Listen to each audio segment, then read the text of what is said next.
धर्म संस्थापनार्थाय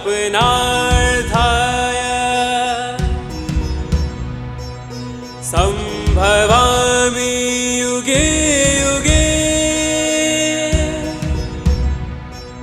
संभवामि युगे युगे संभवामि युगे युगे।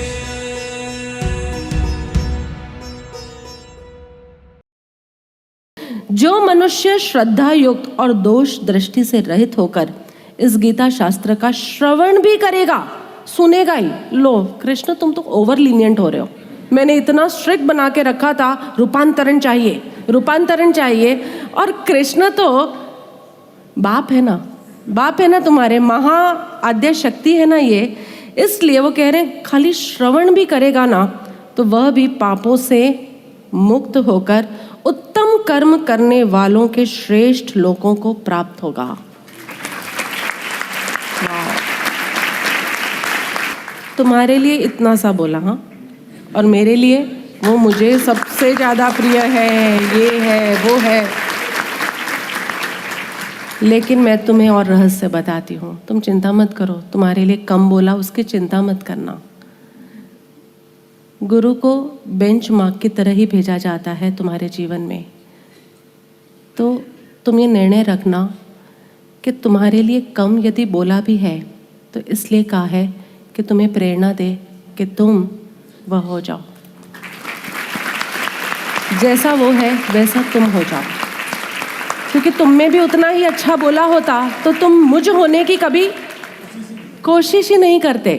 यदि तुम्हारे लिए भी इतना अच्छा तालियां बजवा दी होती तो तुम मेरे तक पहुंचने की कभी जो एफर्ट्स है वो लेते ही नहीं। तुम्हारे पुरुषार्थ को भी गौण नहीं होने देना और तुम्हारे समर्पण को भी प्रगाढ़ रखना है, ये खाली कृष्ण कर रहे हैं। इसलिए कृष्ण मेरे फेवरेट है और इसलिए 3 साल से ज़्यादा तो कोई शास्त्र मैं कभी चलाने नहीं वाली, क्योंकि this is my dedication to my dear Krishna, कि सबसे अधिक विस्तार और सबसे अधिक गहराई मैंने तुम्हारे वचनों में पाई है। 72 कृष्ण अर्जुन से प्रश्न पूछ रहे हैं। कच्चित् एतत् श्रुतं पार्थ त्वया एकाग्रेण चेतसा कच्चित् अज्ञान सम्मोह प्रनष्टते धनंजय।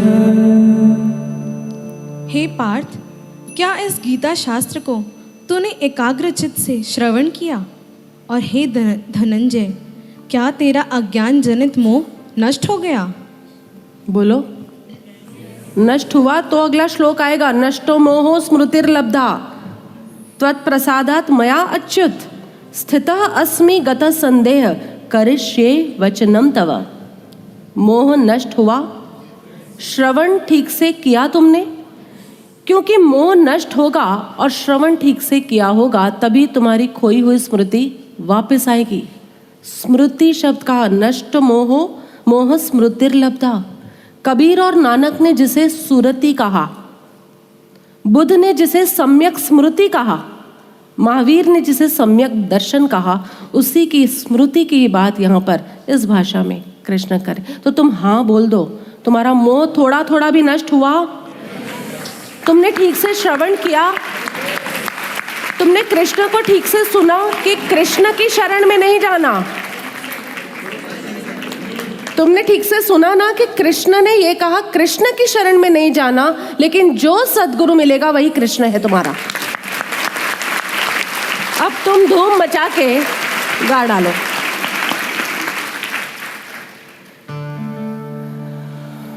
नष्टः मोह स्मृतिः लब्धा त्वत्प्रसादात् मयाच्युत स्थितः अस्मि गतः संदेहः करिष्ये वचनं तव करिष्ये वचनं तव करिष्ये वचनं तव करिष्ये वचनं तव।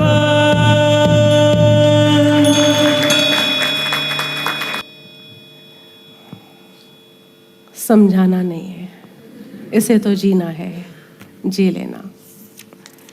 वादा किया था कृष्ण ने 4थे अध्याय में 7वें 8वें श्लोक में यदा यदा हि धर्मस्य, जरा गा दो दोनों श्लोक। यदा यदा हि धर्मस्य ग्लानिर्भवति भारतः अभ्युत्थानमधर्मस्य तदात्मानं सृजाम्यहम्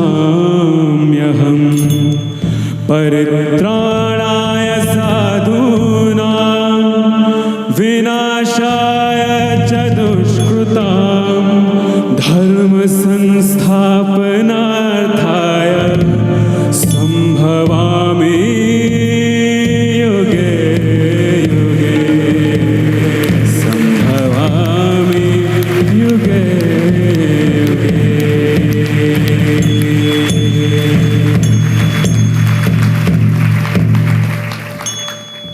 ये श्लोक इसलिए गाया अभी क्योंकि समर्पण के साथ ही अर्जुन के हृदय में धर्म की सम्यक स्थापना हो गई।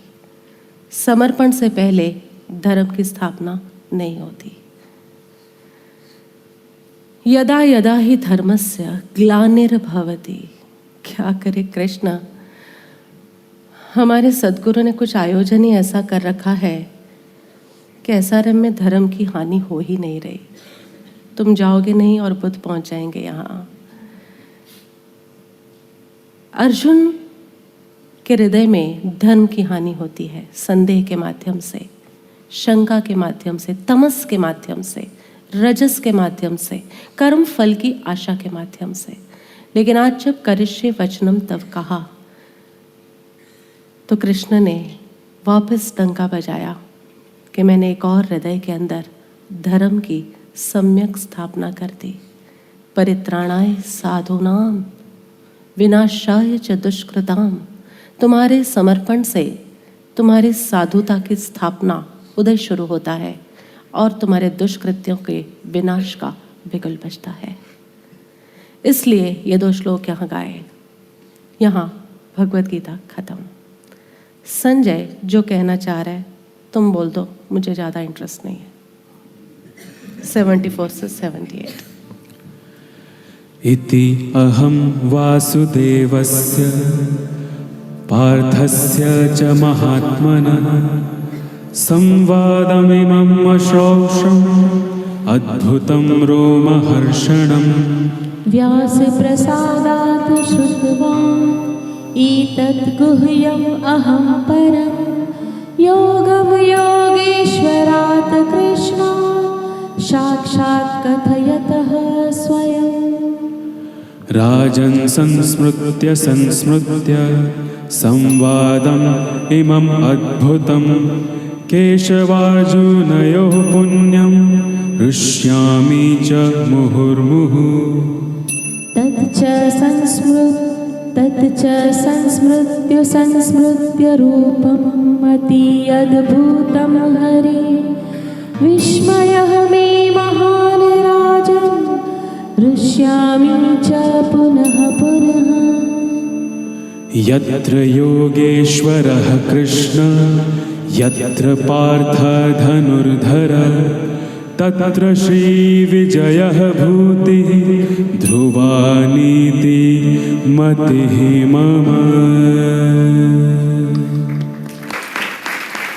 संजय बोले, इस प्रकार मैंने श्री वासुदेव और महात्मा अर्जुन के इस अद्भुत रहस्य युक्त रोमांचकारक संवाद को सुना। श्री व्यास जी की कृपा से दिव्य दृष्टि पाकर मैंने इस परम गोपनीय योग को अर्जुन के प्रति कहते हुए स्वयं योगेश्वर भगवान श्री कृष्ण से प्रत्यक्ष सुना। हे राजन, भगवान श्री कृष्ण और अर्जुन के इस रहस्य युक्त कल्याणकारक और अद्भुत संवाद को पुनः पुनः स्मरण करके मैं बार बार हर्षित हो रहा हूँ। हे राजन, श्री हरि के उस अत्यंत विलक्षण रूप को भी पुनः पुनः स्मरण करके मेरे चित्त में महान आश्चर्य होता है और मैं बार बार हर्षित हो रहा हूँ। हे राजन, जहाँ योगेश्वर भगवान श्री कृष्ण हैं और जहाँ गांडीव धनुर्धारी अर्जुन है, वहीं पर श्री विजय विभूति और अचल नीति है, ऐसा मेरा मत है। जहाँ जहाँ कृष्ण है और जहाँ जहाँ गांडीवधारी अर्जुन है, जहाँ जहाँ सद्गुरु है और जहाँ जहाँ सत्पात्रता है, वहाँ वहाँ श्री विजय विभूति और अचल नीति है। यही मेरा मत है।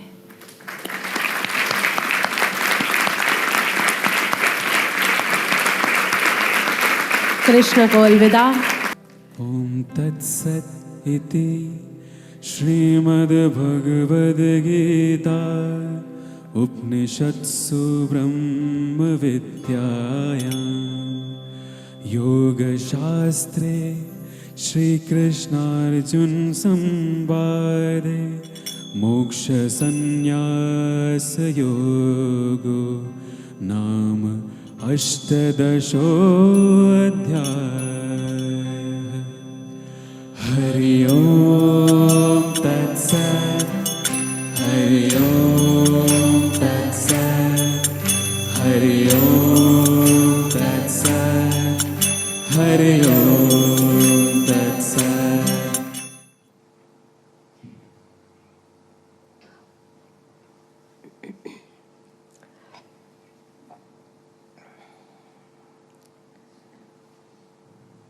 कोई बूंद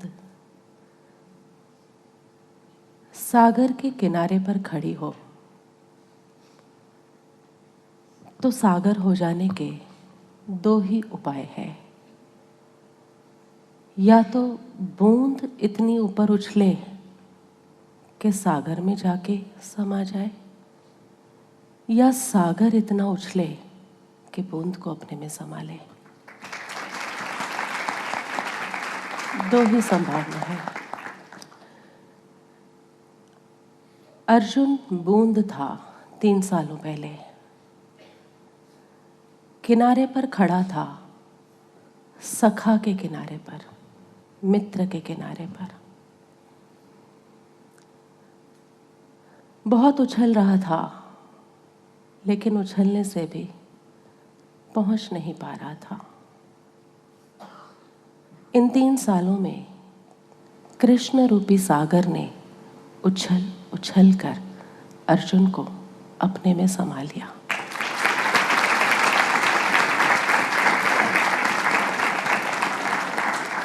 क्या हम सब भक्तों की भी यही कथा नहीं दिखती? तुम बस समर्पण के किनारे पर खड़े रहना, प्रेम के किनारे पर खड़े रहना। सागर स्वयं उछल के समझ।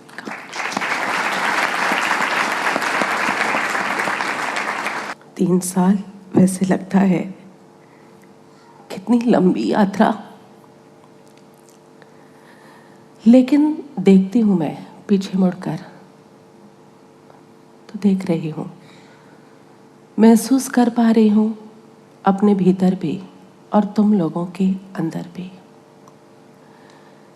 भगवत गीता की यात्रा जितनी लंबी हुई उतना ही हमारा मोक्ष का मार्ग छोटा हो गया। नहीं लगता क्या? नहीं लगता तुम्हें मोक्ष का मार्ग छोटा हो गया? कोई बात नहीं, 2 साल से शुरू किया था हमने कि 2 साल चलेगी यात्रा, लेकिन लंबी हुई। 3 साल चली, लेकिन जितनी यात्रा लंबी हुई हमारा मोक्ष का मार्ग छोटा हुआ। इतने क्लियर हो गए हम, हर बात के लिए इतने क्लियर हो गए कि मोक्ष के लिए कहीं जाना आना नहीं, कुछ नहीं करना, बस उस समर्पण के प्रेम के किनारे पर खड़े खड़े खड़े खड़े स्वरूप समझते समझते समझते। सागर जब उछलता है, महीने में 2 बार उछलता है, और 2 बार जब वो उछलता है तब तुम उन क्षणों में यदि वहाँ उपस्थित हो तो वो तुम्हें अपने में समाये बिना छोड़ता नहीं। और मैंने देखा इन 3 सालों में बहुत समाये, बहुत अर्जुन बने और बहुत समाये। कृष्ण को विदा करना है, इसलिए पता नहीं क्यों स्वाभाविक रूप से मन भरता है। वैसे कृष्ण कह रहे हैं कर्म फल की आसक्ति मत कर, अटैचमेंट मत रखो। लेकिन क्या करें कृष्ण, हमें फल की कोई कामना नहीं, फल की कोई आसक्ति नहीं, हमें तो तुमसे ही आसक्ति हो गई है।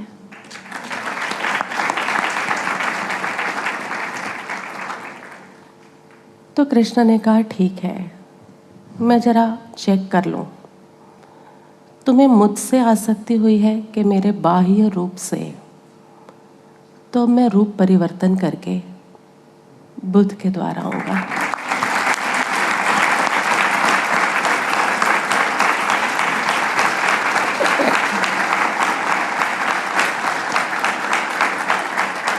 और कृष्ण, तुम चाहे कितनी भी योजनाएं बनाओ,